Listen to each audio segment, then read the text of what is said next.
lover, and good evening, ladies and gentlemen. My name is Eden Iona. I am 10 years old and I am in Year 6 at Holy Cross Catholic School in Papatūātea. I was 8 years old when I found out I had type 1 diabetes. Saturday, the 8th of September, 2018. The day my whole life changed before my very eyes. That Saturday morning started off so well. It was a beautiful sunny day and we were ready to go watch my dad play for his work team, Westpac, in the Interbank rugby competition. Go Westpac! But my parents said that we should go to the doctors first because I hadn't been feeling too well. I had no energy and was always thirsty, going to the bathroom up to 5 times during the night. And I had lost a lot of weight, almost 10 kgs in 1 month.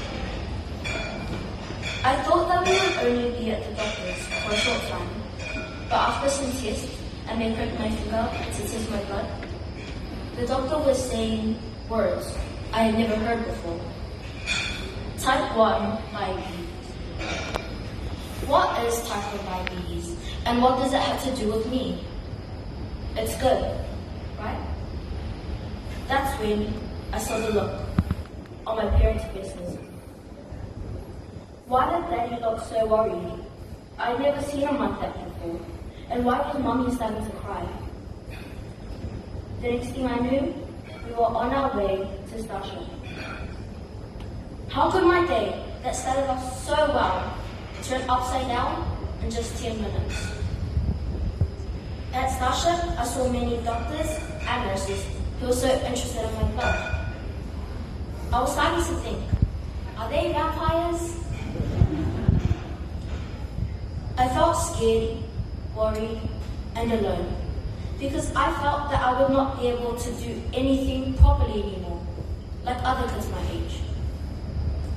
How can I have a normal life when I have so many insulin injections and finger pricks to do in just one day for the rest of my life? I felt so weak and scared. I felt pain where I had my injections. My fingers were sore from the finger pricks to check my blood sugar levels. Why did this have to happen to me? Why do I have to live with this and others don't? I didn't want this. It was such a lonely time for me, no matter what my mom and dad said to make me feel better. None of it worked. I was so frustrated and sad because I thought that all of this was my fault. Did I do something or eat something that made me like this? I was told by the doctor that there was nothing that I could have done to stop this from happening to me. Why couldn't they just make this go away? Sadly, they still need a cure. So unfair.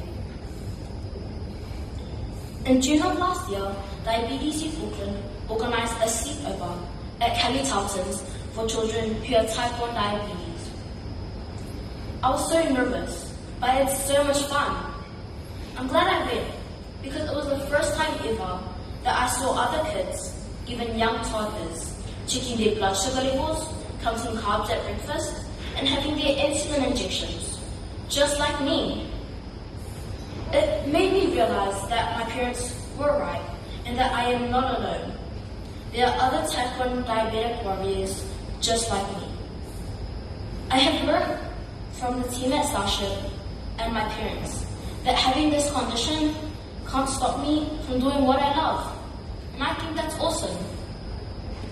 I have had type 1 diabetes for 2 years now, and I am still my fabulous self. I have my good days and bad days, but have learned to take each day as it comes, and have to remember that I am so much more than my highs and my lows. Since my diagnosis, I have represented my school and club in netball, rugby, tag, cross country, and wakaama.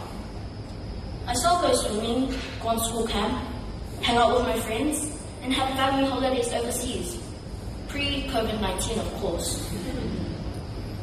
Even though my routine is different, compared to others my age, and I had to be a lot more organized before I do these great and fun things. But you know what, ladies and gentlemen? Type 1 diabetes can't stop me. Diabetes is always with me, and always something that I have to be aware of. But it doesn't control what I do. I may have type 1 diabetes, but type 1 diabetes doesn't have me.